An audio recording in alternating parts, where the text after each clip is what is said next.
Everyone, welcome to another edition of the Bolt City Podcast. Dave Palais, Josh Palais, Mario Heron. Exciting as we get, again, closer to opening kickoff for the Chargers when they take on the Miami Dolphins on September 10th. Has one more preseason game to go, and we always look for cracks on why the Chargers are going to have an opportunity to jump one team. Because we all think it's automatic. They're the number 2 team at worst. At best, they're the number 1 team in the AFC West. Well, the one team in front of them, everybody knows it's the world champion Kansas City Chiefs. So we look for that crack, and guys, there might be one right there. As all of a sudden, you have a disgruntled player and a disgruntled star player that maybe it causes problems. Maybe he plays, doesn't play. All right, I'll start with you on this one. Right now, explain exactly what's going on with the Chiefs and why maybe this is a situation the Chargers can take advantage of what the Chiefs' troubles are. I think Chris Oh, you're Jones Mario? is. Oh, my bad, dude. Your connection sucks. I can barely hear you. Go, Mario. Yeah. Sorry. No, you're right. good. I thought that you made said it clear. Josh too. So I was really? I was just going with the flow. Sorry. No, I just went with Mario because Mario, I know, is so hyped up about what's going on that Mario's I almost cussed right there. Mario's a little sick. So Mario kind of enjoys a little bit when someone goes through a bad time. I'm going to let Mario sit there and knock this one off the tee right here. All right, go, Mario. All right. Well, first off, sometimes when you find the crack, you're like, all right, that was the wrong place to be. I go a different direction. But in this case, it's good that we found the crack. So, this is just, it's what it is. All right. So Chris Jones, like previously just said, that he will hold out until week 8, which is just kind of like a crazy thing to say, like miss the first 8 games of the season. And it's gotten darker and darker for the whole Chiefs organization. Even Patrick Mahomes admitted Wednesday that Jones' holdout was lasting a lot longer than he anticipated. And, he said, and I quote, "I don't think anyone expected him not to be here now, but this is part of the contract negotiation stuff. I'm not looking down on him for anything like that. He has stuff that he's tried to get done that he feels like he needs to get done right away. I respect his decision." But then Andy Reid said as of Wednesday that there's been no communication with Jones. So he's not sure what's going to happen with his star defensive tackle and his holdout. This is absolutely, absolutely, absolutely gorgeous to hear. I mean, it is music to my freaking ears. This is a defense that we've said on this podcast multiple times. They don't wake up until about week 7, week 8, and then that's like when they really turn it on. It's even harder for them to wake up when they don't have their best player on the defensive side of the football there. Chris Jones was arguably a defensive star last year, also arguably a defensive player of the year last year. Make an argument which way you want. Huge part of them making the run to a Super Bowl and winning it. I believe he had as 71% of his sacks in the regular season ended in an opponent's drive. He also led the league with 34 fourth quarter pressures. In the Chiefs' postseason run, Jones played a pivotal role, generating 2 sacks and a team-high 6 quarterback hits. He's needed, he's wanted, and he's just simply not there. This could really affect the Chiefs team. This could make them have a rough start. Yeah, I know they got Patrick Mahomes, and he's ungodly. I know they have Andy Reid, who's eating cheeseburgers and calling every play that you need. But at the same time, defense wins championships, and with no sign of your best defensive player, they could be in a lot of hurt. And I don't know about you, Josh, but this makes me want to just kiss my mom. I'm so happy. Yeah, dude, it makes me super happy. I think Chris Jones not playing for the Chiefs is as big of a deal as it could be for any team in football, especially a team like the Chiefs that aren't star-studded on defense. He is the guy. I would make an argument him and Aaron Donald are the 2 most important defensive players to their teams. When Chris Jones doesn't play, it's a whole new ballgame. I think the Chiefs definitely are not the same team. We're talking about earlier guys that are future Hall of Famers. Chris Jones falls into that category. Defensive lineman that's in the top 10 out of all the players in the NFL voted by his peers. I think Chris Jones is one of those guys that can wreck a game and ruin the day for the Chargers or the Broncos or the Raiders or any team that plays him in the division or any game in general. You saw him in the playoffs last year just taking over games by himself. If he doesn't play till week 8 or maybe even longer, it's great news for the Chargers and every other team. All right, so the magic number is week 8, all right, because that's when guys can get credit for a full year. We're meaning, we see what Josh Jacobs is doing. You hear the whole deal that they sit out 8 weeks. So Chris Jones immediately through my mind goes, okay, well, when do we play them, right? When do the Chargers face the Chiefs? We face them on week 6. I mean, it'd be fantastic to take advantage of a guy like Chris Jones who's not available to play. At the same time, it always comes down to something like this with money. We always talk about quarterbacks that make a certain amount of money and how much you take out of the cap. That's why when we discussed, 2 weeks ago, about there should be a separate cap for quarterbacks and then let everyone else deal with the rest because it really does handcuff a franchise. So when you look at what Kansas City is doing and the guys who are making money, Chris Jones feels like he's not valued by that franchise. Hey, I've done a lot. You need to take care of me. I want more money. I want to be taken care of. I want to be a guy that goes in the Hall of Fame, and everyone associates my name with the Kansas City Chiefs and winning Super Bowls. He's done everything the Chiefs could possibly ask. Mara, you just went through those numbers a second ago, and they're outstanding. When you talk about plays you make that end drives, that's a great stat right there. You know what I mean? Think about it. That's a great stat. That's a stat that's more important than sacks. But that's a stat that you never hear. How many plays has this guy had that actually end drives? And it's everything. And so for Kansas City to be in this situation when they're trying to defend their title, this is great. I hope it continues to be an issue for the Chiefs the whole year, and it becomes a problem in the locker room. And guys start pointing fingers. Not saying Chris Jones is going to sit there and cause a fight with Patrick Mahomes or Kelsey or anybody else. But it's great if you're a Charger fan going, the Chiefs are the one team in the way. And it's not just for the Chargers. It's every team in the NFL that knows the Chiefs are in the way. They're the favorites to win it again, right? Chiefs or Eagles, again, are going to make it back. So this is great news. For us, this is great news. And Chris Jones, I hope you're disgruntled all the way through December and cause major problems.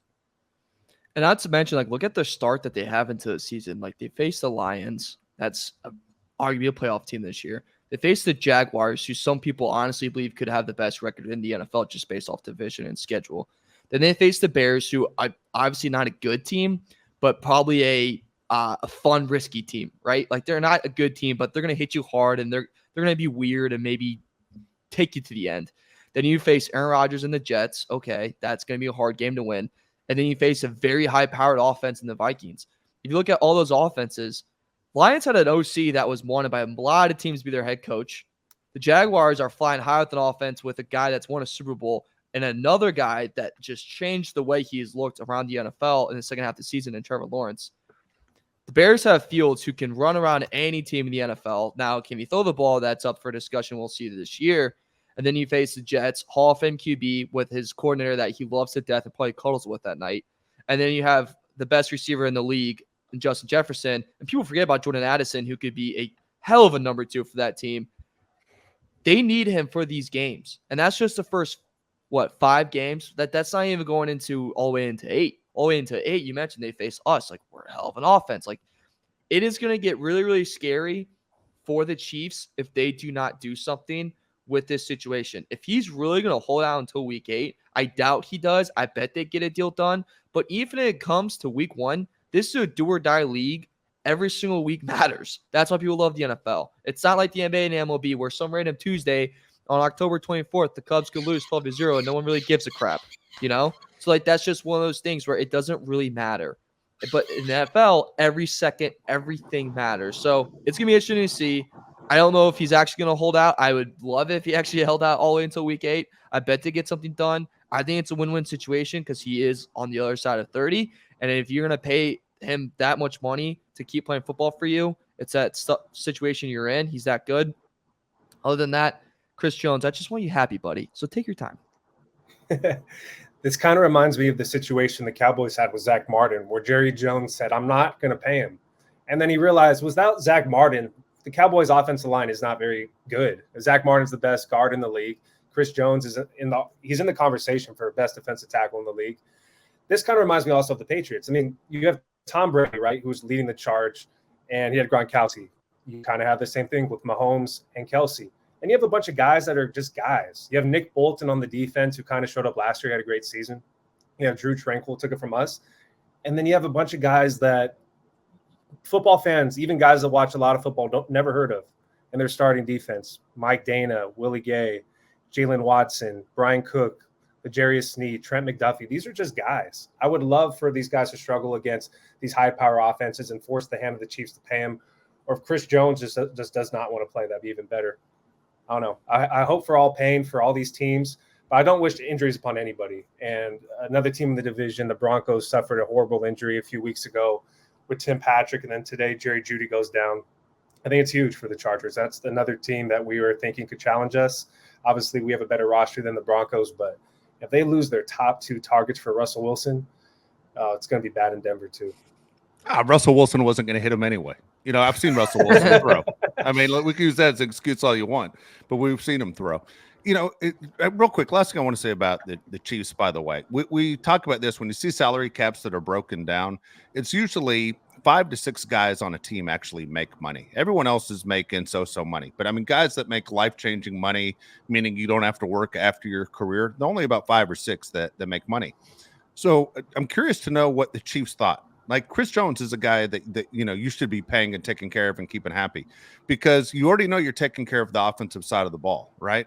So when you talk about a locker room that gets divided, I really do like this for the Chargers' sake. Is the defensive guys have to be going, wait a second, we're in meetings together, we're on the same side, we're a big part of doing what we do as an organization. But this half of the locker room's ignored. Those guys over there obviously are the favorites. And I hope it does cause major problems. It's not just a Chris Jones thing, but it becomes a team thing. As far as the Broncos go, we said this last week, Josh, we're all rooting against Sean Payton. Sean Payton ran his mouth and crossed the line. I mean, it's funny. 6 months ago, we were all Sean Payton fans and wanted to see him as head coach of the Chargers. Now he just comes off as an arrogant little jerk, and we want to see him fall right on his face. And that crazy Russell Wilson, we want to see him fall on his face. So fantastic, man. I know we don't root for injuries. I didn't sit here and root for Patrick to go down or Jerry Jeudy to go down. But since they went down, hey, great. Better, more for me and you. That's the way I look at it. So, hey, Broncos, tough luck. And I don't want to hear it as an excuse. We know what happens when guys get hurt. That happened to the Chargers. We went without our 2 core wide receivers not playing together for most of the season, without Joey Bosa, our best defensive end, for most of the season. Get over it. Move on. Don't use this as an excuse. I don't want to hear Sean Payton say anything as he gets ready for camp next year at this time on why his team couldn't win. Stick it. Yeah, stick it. Well, you know what I would say, man, but I can't swear. So yeah, no, tell them to eat it, but you know what I mean. Yeah, it's also just I don't know. It's interesting too. Like the Chiefs defense, like they're also a young defense, right? Like that was a young secondary last year that outperformed. So like if you lose a leader on defense, was arguably we can all agree that Chris Jones probably is their leader. Like Drew Tranquil, you picked him up, and he's a veteran player. And he's a great player, but does he have that Super Bowl experience? Does he have that Super Bowl run? He does not. Great player. Yeah. Shows out for the Midwest, but Mark, a couple of years ago, Tyrann Mathieu won the MVP, right? He wasn't a defensive player of the year. I mean, he was a defensive player of the year. And then what did the Chiefs do? Hey, guess what, man? You age out in this league. We're better off without you and not paying you. Another guy that's still in the league yet that you go ahead and you play for, move on to New Orleans. We don't need you in KC anymore. You aren't appreciated. And everybody wants to be appreciated. And it's hard to explain to some of these guys who are in their early 20s on how a team turns their back to them. But it happens in this business all the time. Chris Jones deserves to be paid. He does. Well, Chris Jones absolutely deserves to be paid. How far are the Chiefs going to push the envelope, though? They're going to lose. They lost Eric Bieniemy, and we can make the argument all day of what he actually meant to the Chiefs, who was calling the plays. But they lose him, and they could lose Chris Jones. They're pushing the envelope too far, and I'm not complaining because I'm a Chargers fan. But, dude, eventually it's going to bite you in the butt when you keep, thinking, we have Patrick Mahomes. We can withstand this. We can withstand that. Eventually it's going to catch up to you guys. It caught up to the Patriots with Tom Brady. They weren't good enough at the end. I think the same exact thing is going to happen with the Chiefs. Yeah. Yeah. It'll be interesting. It'll be interesting. Yeah. So, okay. So, look, let's take a real quick look at this division. All right. As we have one preseason game to go. All right. The Chargers right now kind of know where they're at. Who would guess that the Chargers right now have the least amount of turmoil? I mean, they do. Out of the teams in that division, they do, right? I mean, the Chargers are always the ones that seem to be something in there that we're worried about. But right now, you don't. You have your franchise quarterback. You have Austin Eckler, who's in camp and ready to go and prove why he's a great player. You have wide receiver competition. You have guys that are now ready to go. We just talked about KC, just talked about Denver. Look with the Raiders. I mean, yesterday there were reports coming out that Josh Jacobs, could be traded before the season even starts. So, again, the guy that led the league in rushing all of a sudden is now going to the Miami Dolphins. And you sit there and go, wow, well, the Raiders, we don't look at them as competition. Still, the Raiders always take one from the Chargers every single year, But if it's one more team to sit there and struggle against the Chargers and make it easier, winning this division would be amazing for this team, which as much as we're all rooting for them, I don't think any of us expect it. No one's picking the Chargers to win the damn division. But if they were to win this division, think how that sets you up playoff-wise. You actually would host a playoff game. You wouldn't be stuck flying 3,000 miles to face Jacksonville like you did last year. You get to host a playoff game. That would be big. It'd be really big. Not to mention, too, like the Raiders right now, if you listen to a lot of radio, just national radio, TV, and they got to get their hot takes in, right? I've heard a lot that AOC is starting. Like people want AOC starting QB by mid-year over Jimmy G. Like people are saying that. Like that is a actual take that's coming out of people's mouths now. Hashtag Midwest kid. Let's see the Purdue kid do something. I'm all for it. But like at the same time, it's like I don't know if that's a good idea. I don't know if that's just we're too much in the moment. But like as you said, every team right now has a turmoil. Like you have the Chiefs with the Chris Jones, you have Raiders with Josh Jacobs, and then AOC. You have Broncos coming in and going. Jared Judy's hurt. Sean Payne's running his mouth. Like for right now, shout out to the PR team of the Chargers. I mean, we're looking good. Mike Williams' interview is making me laugh a little bit. So I mean, we just keep this up, and then Bolt C is going to be around. Let me ask you a question, both of you guys. Dave, you can go first. Why do people not talk about the Chargers as one of the top teams in the league? I don't understand it. We have a big-time quarterback. We have a great running back. We have two great receivers with the number one first-round pick, wide receiver. We got the best safety in the league. What's the deal here? Why aren't the Chargers getting respect nationally? Okay, I'll tell you. But as I answer this question, Mario, will you look up the odds for teams to win the Super Bowl right now as I'm answering this question? Yeah. The reason is the Chargers don't get the respect is because Mario said it in the very first show we did almost a year ago. And what Mario said is, I hope they don't charge it, right? The Chargers charged it. That's always the thing. It's become what the Chargers do, and everybody knows it. It's been this way since the Chargers started in 1960. Basically, this is what the Chargers do. The Chargers give you hope, and then they fall on their face. Even in years where they go 14-2, they find a way to fall on their face. It's what their history is. When they had the best offenses, and you had Dan Fouts, and they're the only team throwing in, everyone he's throwing to makes it to the Hall of Fame along with them. The coach makes it to the Hall of Fame. They couldn't even get to a Super Bowl. It never worked with Dan Fouts. Phillip Rivers, who never misses a game, he's always available. And how many quarterbacks are able to play their entire career, meaning they don't miss games? They couldn't get to a Super Bowl. There's always something. LT with a bad knee. There's falling apart last year against Jacksonville. This is what this team has done since 1960.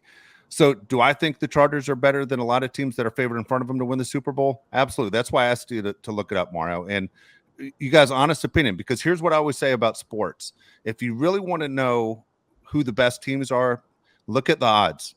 Vegas is not in the business of losing money. And that was my argument going back to college football a year ago, where Alabama should have been one of the top 4 teams. If Vegas was saying that Alabama would have been favored in every single game except against Georgia, they belonged in the top 4. So right here, let's go do the same thing with the Chargers. Where are the Chargers when you look at the teams ranked ahead of them, according to Vegas odds, on where they should be? And I'll tell you where I think Vegas made a huge mistake, but Vegas also is looking at where the money goes. They're trying to get balance on both sides, right? Mm-hmm. So Mario, can you read the list of the teams in front of the Chargers right now, according to Vegas odds to win the Super Bowl? Yep. Lean it off. Chiefs 6-1. Okay, I would put Chiefs ahead of the Chargers. Yeah. You too, Josh, I guess. Yeah. Mm-hmm. Eagles 8-1. Okay. Bills 9-1. I disagree. I think the Bills could possibly be the third best team in their division. Agree with what Josh just said. They could possibly finish in third. Yeah, it's one of those. How many more times are we really gonna believe that they're gonna do it until it's like if you're gonna be in the top 3 every year but not really do anything, then I'm gonna stop flirting with you. Yeah, well, that's it. The Chargers are about to become the Bills did. That's where the Bills are. We've seen it. We know what it's like. Niners are 10-1. Okay, I'd put the Niners ahead of the Chargers. They're going to win their division. Anyone not going to who says the Niners aren't going to win their division? They're going to win their division. Yeah, QB play scares me. I'm not that big on Brock. Okay, we're going to get into that in a second too. I'm dying to know what you guys. Oh yeah. True. Good tease. Big business. All right, Bengals 11-1. Yeah, they should be higher. I think they're better than the Bills. I agree with Josh. I like the Bengals better than the Bills. Now we're gonna get dicey. Okay, I know which one you're about to say. This is the one. Go ahead. Cowboys 15-1. That's ridiculous. That's ridiculous. Right. That's why I asked you to look it up. I saw this a couple days ago, and man, I understand the hype machine with the Cowboys. Is there a bet I could place of how many teams the Cowboys finish behind, basically? Because the Cowboys are ready to fall on their face. And I don't understand this, man. The Cowboys haven't done anything since 95. You know, the New York Jets have been more successful than the Cowboys since 95. The New York Jets. How are they ranked ahead of the Jets in the Vegas poll or in the Vegas odds? Makes no sense. This is the hype machine that the media has created. I made a rule with myself a couple years ago. If I ever turn the TV on, one of these sports channels, and the Dallas Cowboys are being talked about, I turn it off. But you know what happens every day when I wake up in the morning? It's the Cowboys. You know what happens every afternoon when I turn the TV on? It leads with the Cowboys. Cowboys are always the first story. That's why ESPN used to send Ed Werder down there. They paid Ed Werder like $1 million a year just to follow the Cowboys. It is so weird that Dallas, which isn't even one of the top 4 cities in the United States, that the Dallas Cowboys have this hype machine. It's freaking ridiculous. I hate the Cowboys. Right? I mean, I feel like we're all lying to each other. Like, hey, Cowboys, wink, wink. You know what I mean? We all know they're garbage, but make them feel special. It's strange as hell. So if you guys want another crazy one that, like, I think this is really going to send you. I don't know if you saw this, Dave, is so after the Cowboys, it does go Ravens 18-1, Jets 18-1. So Ravens and Jets actually at the same odds, which I kind of agree with. The team that's ahead of the Chargers before the Chargers are tied with Dolphins for 10th best at 25-1 is the Detroit Lions at 22-1. Worst defense in the NFL. 32 out of 32. That defense is so freaking bad. How do you put them in there? They're not even better than the Vikings. And it's a crappy division. I don't trust any team from the NFC that's not the Eagles or the 49ers. Oh, okay. So do you guys agree on this one? I'm going to ask Mario because you love the show. I've never seen a team where people have fallen in love with the Lions because of Hard Knocks. This is a Hard Knocks effect. I'm telling you, if the Lions weren't on Hard Knocks last year, it wouldn't be like this. But all of a sudden, you have all these maniacs who are following the Detroit Lions, and the Lions have never been good. They've always been one of the joke teams in the NFL. They're like the Cardinals. They've always been a joke team. The Browns, a joke team. Yeah. It's like the second half that people fell in love with. Like, they got hotter at the second half of the season. They bring almost everyone back. You know, their whole coaching staff's back. Jared Goff's like, well, Dan Campbell's obviously a content prince when it comes to everything with the media. It's a fairy tale story. It's like the Jets right now. Like, honestly, it's too good to be true. It's too good to be true. It's not all falling. That doesn't happen in Detroit. If happiness and success doesn't really match up with Detroit, it just doesn't. Like, if you ask anyone in that city, they're not happy. They're not like happy to be there. I have family there, and all they tell me is they can't wait to get out.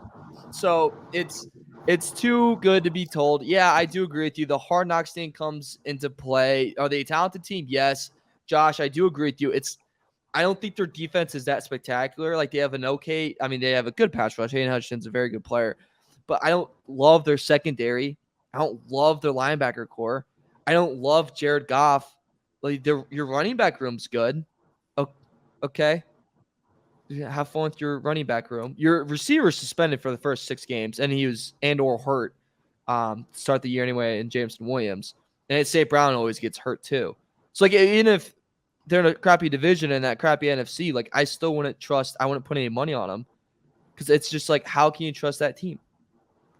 They're positioned to disappoint all these fans that are into them. They lost Jamal Williams. Like you said, Jameson Williams is suspended for gambling. TJ Hawkinson's on the Vikings. I know he was traded last year, but he's on the Vikings. DeAndre Swift's not there anymore. They have Jameer Gibbs, a rookie. They have Sam Laporta, a rookie. They're in a season to disappoint their fans. I don't know why anybody is buying stock in the Lions. And if you think the Chargers are bad luck, look at the Detroit Lions. Why would you put any money in them? Dumbest thing in the world.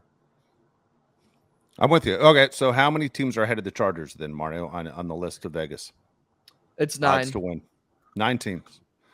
It's 9 ridiculous, teams, man. Yeah, it is. But again, you know, that's basically what people think of the Chargers. Roster-wise, the Chargers are better than a lot of those teams. I tell you, I like the Ravens a lot higher than what they are, on that list too. I think the Ravens are an interesting team to watch. For the first time, Lamar Jackson, I know you don't like Lamar Jackson, but Lamar Jackson, for the first time, has people to throw the ball to. Okay. There are like 4 wide receivers there, plus a tight end that's one of the best in the league. Mario thinks OBJ's washed. Right? I'm not a big OBJ guy at all. And they were spread nightmare for me for like the past 2 years. Every time I took their spread, you might as well just call Mike Tyson, bring him to my apartment, have him punch me in the nose.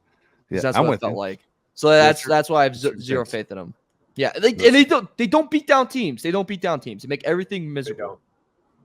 It's like, let's make this close. I rather watch The Wire. All right, let's move on to the game coming up. Again, the Chargers will play their last preseason game against the Niners.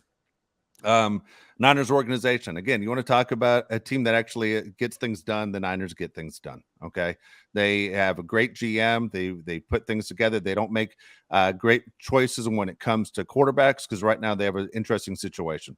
And so the Niners, the talk was, well, who's the quarterback going to be? Because Brock Purdy had such a crazy year. Nobody saw it coming from a guy drafted in the 7th round.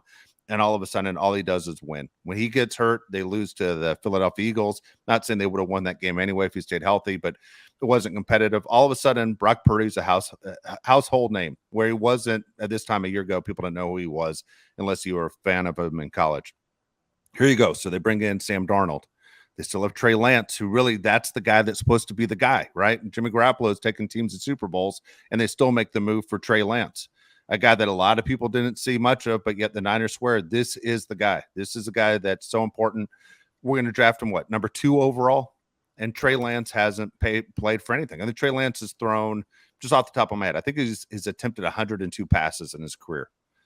And that's it, okay? That's it. He hasn't shown anything. And now when he is playing, even in preseason, there are guys who are experts in the league that say this guy's not an NFL quarterback, and he's so far behind. He's not ready now. And so what do you do with a guy like Trey Lance? We all know eventually you have to pay somebody because there's a certain amount of years in the league. We're watching it with Josh Jacobs and the whole deal.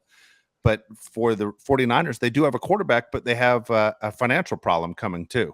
And then you have the discord that we talk about that's going to be in the locker room with a kid that's unhappy. So if you're the Niners, what would you do in this situation? Because the Niners have said straight out Sam Darnold's are number 2 going into the season.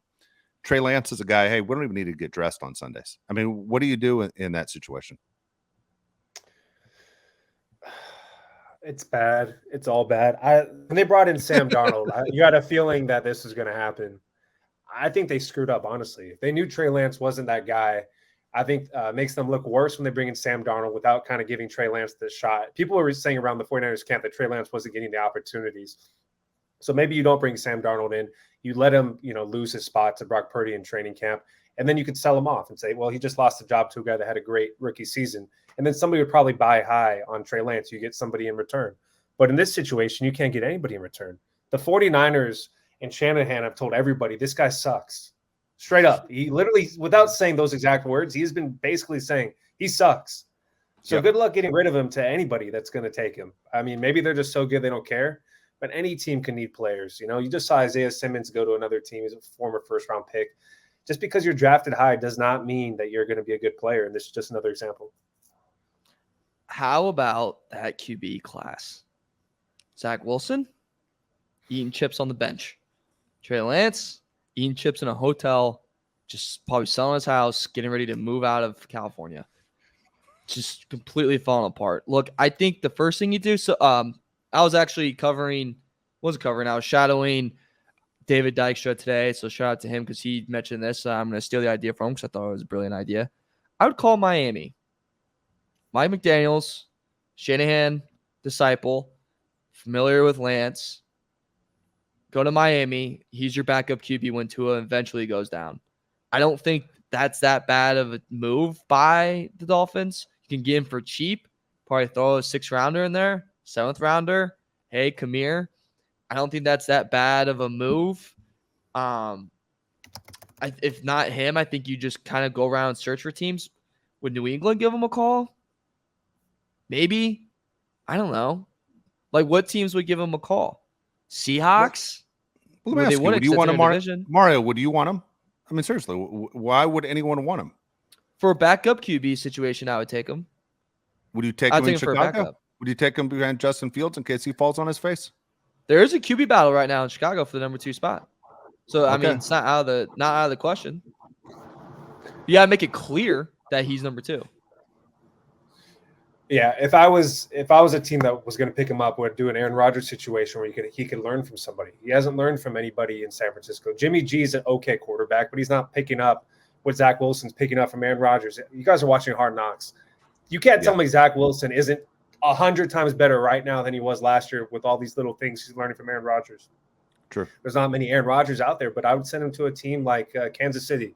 Maybe he can learn something from Patrick Mahomes, somewhere where he can learn from a great quarterback, because he's obviously not ready. I wouldn't want him. I just straight out wouldn't want him. I don't think he had enough experience, enough reps, even when he was in college. I think they fell for the shiny new car, and I think it was a bad pick. If I was a GM in the NFL, honestly, my two picks that would scare me, knowing, man, if I draft in the first round and I drop the ball on this, everyone's going to know. I'd be really nervous to draft a quarterback unless I thought it was a for sure guy, like a Caleb Williams guy from USC who was supposed to be the guy. I wouldn't have had the guts even to draft a Patrick Mahomes the way KC did, right? Patrick Mahomes struggled in college, but yet they saw what they wanted at him. Also, it's wide receivers, man. You just don't know on these wide receivers on which guys are going to come through or not. We've seen some of the greatest wide receivers in college and go, man, wait till this guy's a pro, and then they're nothing. But the quarterback thing is tough, man. John Lynch Jr., this is one of those where it was a bad move. I mean, it was basically a bad move. And you handled it. You lucked into Brock Purdy. Let's be honest. Yeah. Remember, they told Garoppolo a year ago at this time, don't even show up to camp. We don't want Trey Lance to even look at you. You weren't going to even give you a playbook. We want you to stay away, and we're going to try and figure something out to get rid of you. And then they needed him all of a sudden. And then he gets hurt, and then all of a sudden you needed Brock Purdy.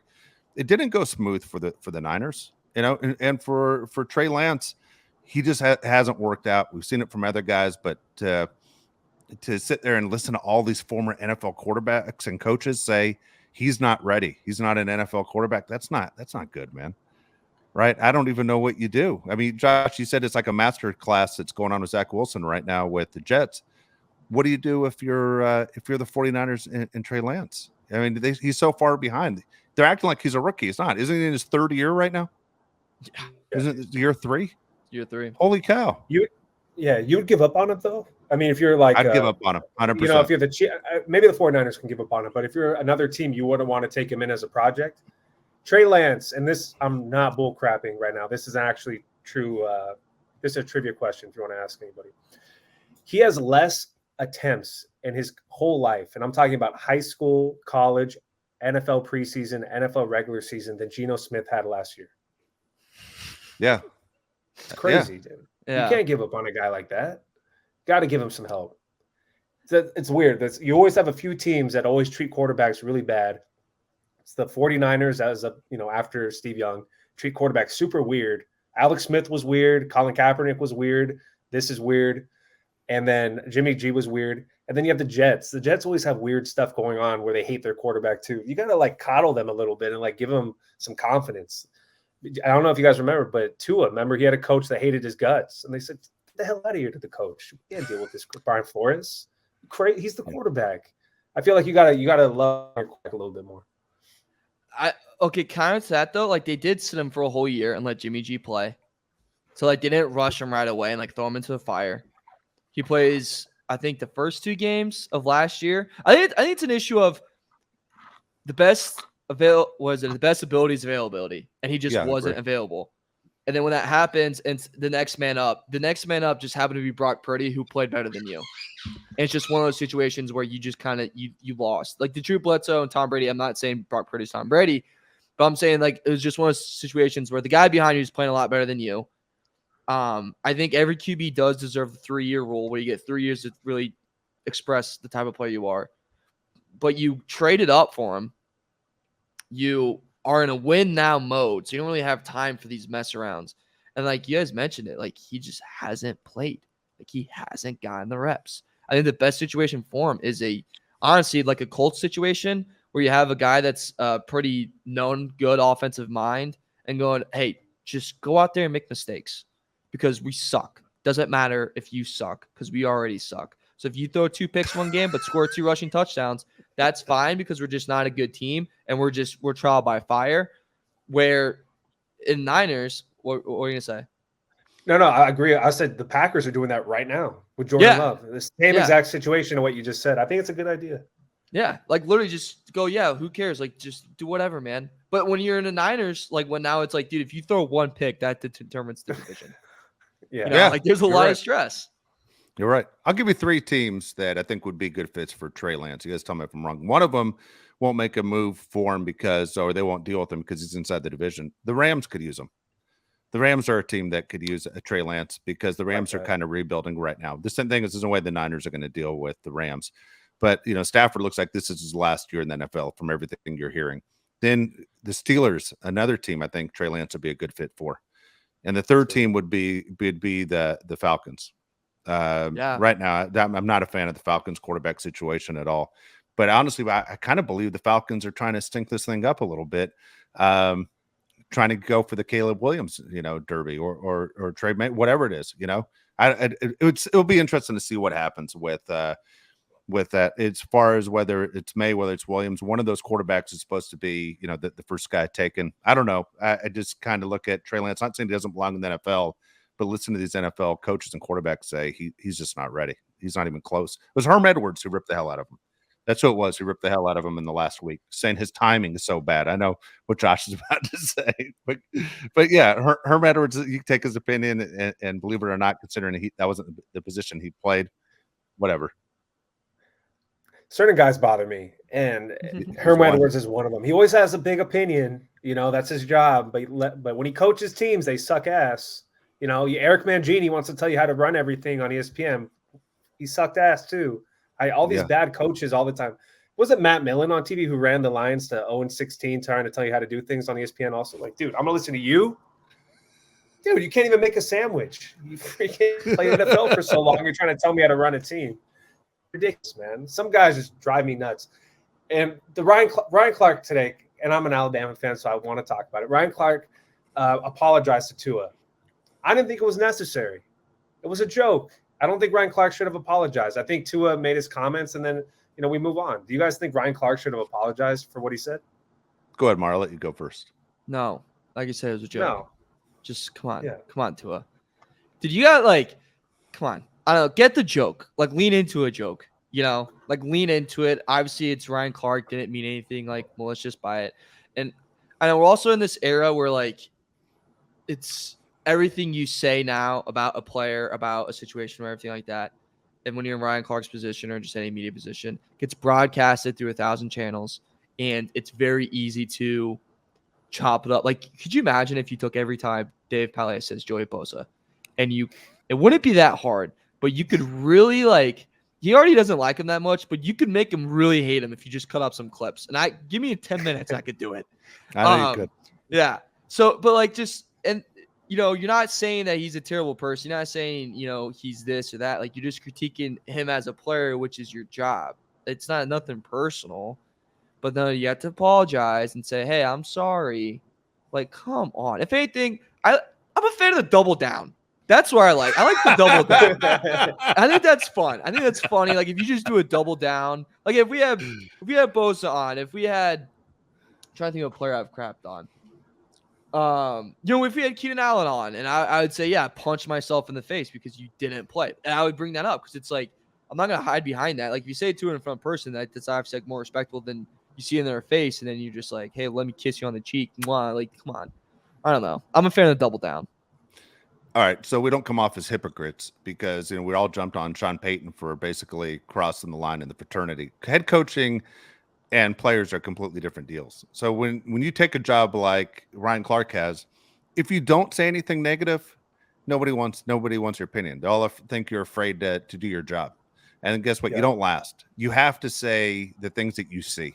And maybe it's a little bit over the top. And yeah, of course, it was taken poorly because nobody really hates Tua. Matter of fact, I don't want to say Tua's in the Damar Hamlin category, but people feel bad for Tua, right? People are so tired of watching Tua just get knocked out and not being able to play, and he doesn't do anything wrong.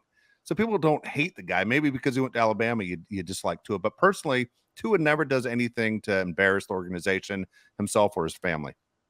So, yeah, it didn't come off well. If I was Ryan Clark and I was ESPN, I would have said, don't say a word. Act like he didn't say anything. You're just going to keep moving. The train keeps moving. Don't react to what he said. What you did was you gave him credit and you took away from yourself and you took away from the brand that we're trying to establish here. And I think Ryan Clark made a mistake in the apology. He could have called him privately. He could have easily called him and said, I need his number. You think it would have been tough to get his number and say, hey, man, you read this wrong. I didn't mean for it to come off that way. But he made it public, and maybe he sleeps better at night doing it. But that's not why he's there, man. It was either Josh or Mario just said it, the word opinions. That's what they bring you in for. They don't even pay you to be right in these shows. They just pay you to have an opinion. And Ryan Clark had an opinion, and now he backtracked, and now he just looks less, lesson. Dude, I hate to say it. If somebody called me out, if I was Ryan Clark and said, we can fight, he said, we can scrap.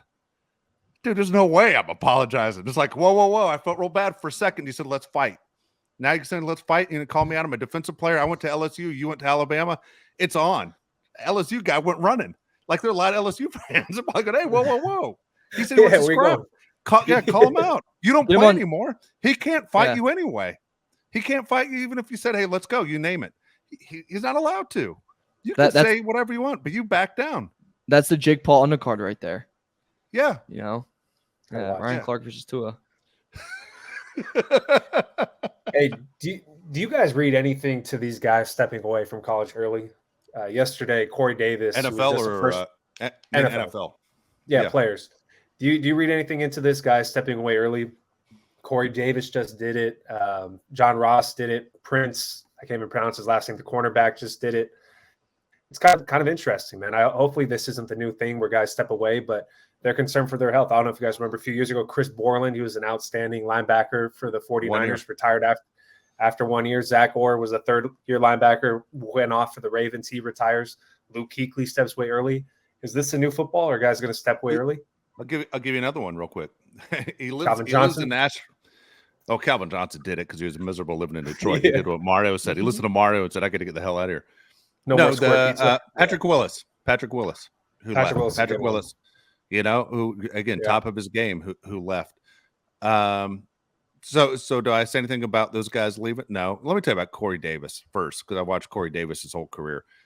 He's been a disappointment. Corey Davis, NFL professional wise, hasn't been the player everybody thought he was going to be, whether it's with the Titans or with the Jets.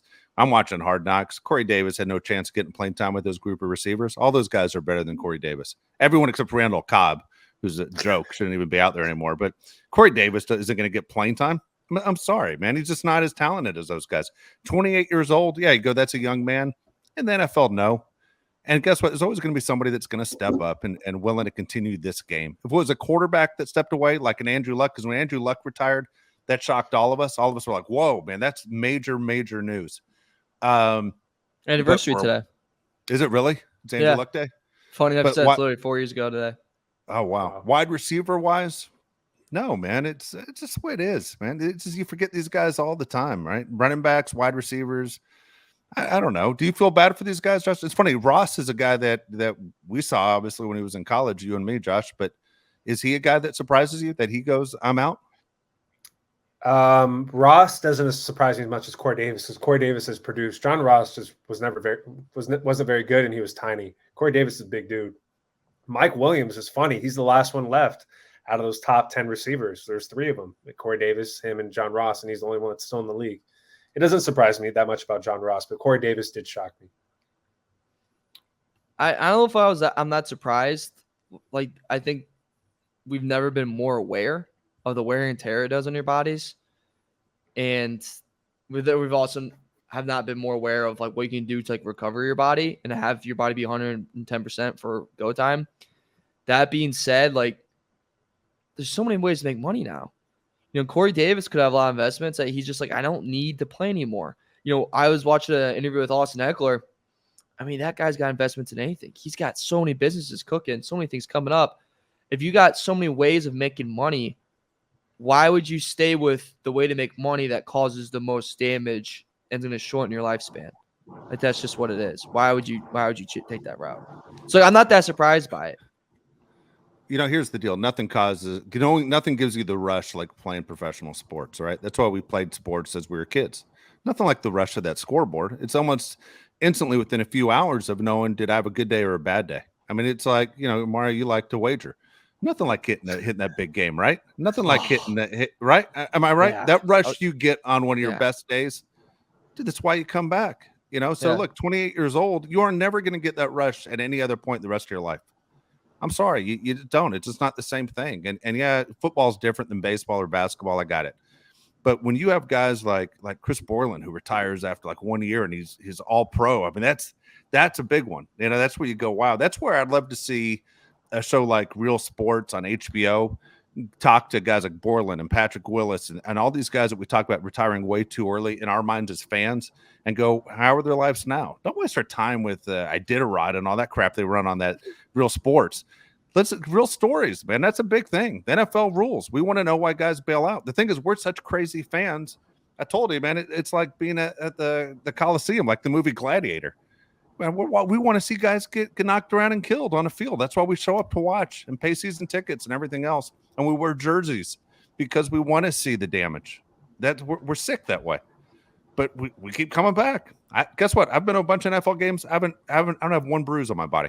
Not one time. Not one time. I never woke up after a concussion going to a Charger Jags game. Never happened.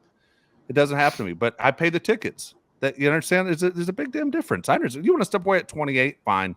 Borland wants to step away. Fine. You know? Yeah. At the same time, where's that rush come from? What do you do next? That's why you hear about depression all the time from these guys when it's over. What do I do next? What do I do after besides this? All I've ever done. Podcast. Yeah, it's good. Good question. This year, right. You're right. You do a podcast. Yeah. It affects the Chargers too. Nasir Adderley was just drafted in the second round, 2019. He retires last season, starting safety for the Chargers. So it affects us as well. All right, 49ers coming up this weekend. Who is the guy you're going to be looking at? Who do you want to step up? Dave, you can go first. I'll be honest with you. I don't even care. All right. I don't want to be a jerk and ruin the segment. There you All go. right. I'm going to watch. I'm going to watch every single play. I mean, I don't want to see an injury to anybody we're going to count on. That's the worst case scenario to happen right here, right before the season begins. We just have to make it through here. You know, that's it. It's like you're just trying to dodge everything and no injuries. That's all I care about. And the Dodgers are, the Dodger game up the top above the computer.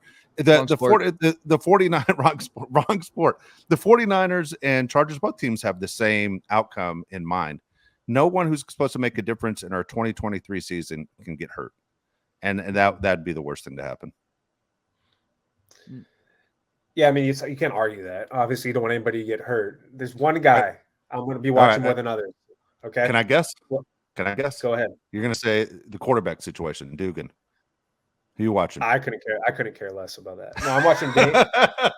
I don't think. I mean, I think it's Easton Stick. He knows the offense and all that. But Dan Henley, I think he's the guy, dude. I want him to be the guy over Kenneth Murray. I know Kenneth Murray's not that guy, so I want him to be the guy. Call. If he can fly around like he did last game and make plays, I would be great for Charger fans. We definitely want to see that. Tooley, maybe. I don't think Tooley is at the same level as Dayan right now with like playing time wise. Yeah. But Dayan Henley, I think, could be the big impact guy. Dude, that's a good get. I like both those. Go ahead, Mario. Henley flies around the field like better than anyone in this preseason. It's very fun to watch. I'm going run game. Dotson goes against the Rams, gets 6 carries for 92 yards and 2 touchdowns. Against the Saints, he gets 6 carries for 21 yards. Just interested to see what he does in this last game, right? We got the battle for RB2 right now. And then that first game against the Rams, we just dominated them on the ground. Dominated up front, 214 yards on the ground. I'm looking for that against the Niners. Niners gave up 120 on the ground to the Raiders, 165 to the Broncos. I'm looking to see what Dotson kind of gives us. He runs hard. He's committed. He can move well.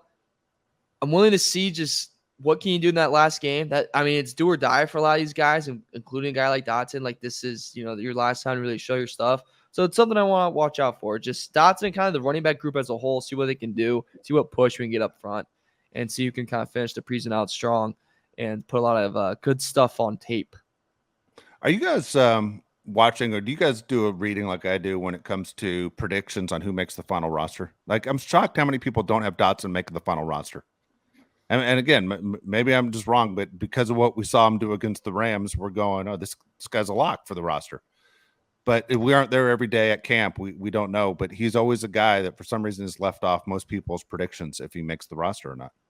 Like this would be a huge game for him. They have Spiller making it as the third running back. Is that what they have? Yeah. I don't agree with that. I don't think he's shown anything at all. So I'm with Mario. He's a good call by Mario. We definitely should be watching for that.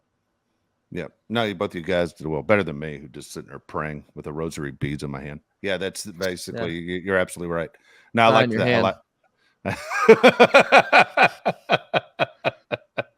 So there you go. We'll wrap it up that way. Mario's a train to catch. Just a All big right. city Well, kid. big city kid going as far away from Detroit as possible. All right. When we come back again, the next show, we'll have a better idea, not only what happened in the game against the Niners, but also when we come back, hopefully we'll have some idea what's going on with the final roster, right? We're going to see teams letting guys go with Hard Knocks and everything as all of us are watching. With the preseason only being 3 games, that means one less week of Hard Knocks. Am I right on that? Yeah, let's do a doc. You guys want to do a documentary breakdown on Sunday? Because there's a lot of docs right now. No? Yeah, fine with me. I watched BS High yesterday.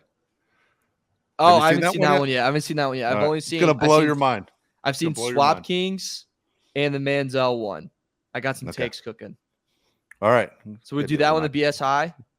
Yeah, you got to watch the BS High. Right. Josh is in South Carolina. You gonna get a chance to watch it, Josh? About an hour and 40 minutes. Yeah, I'll watch BS High. I heard Swamp Kings is trash, but I'll watch BS High. Yeah. Oh, I got. Don't give it away. Swamp Kings. Yeah. Good tease.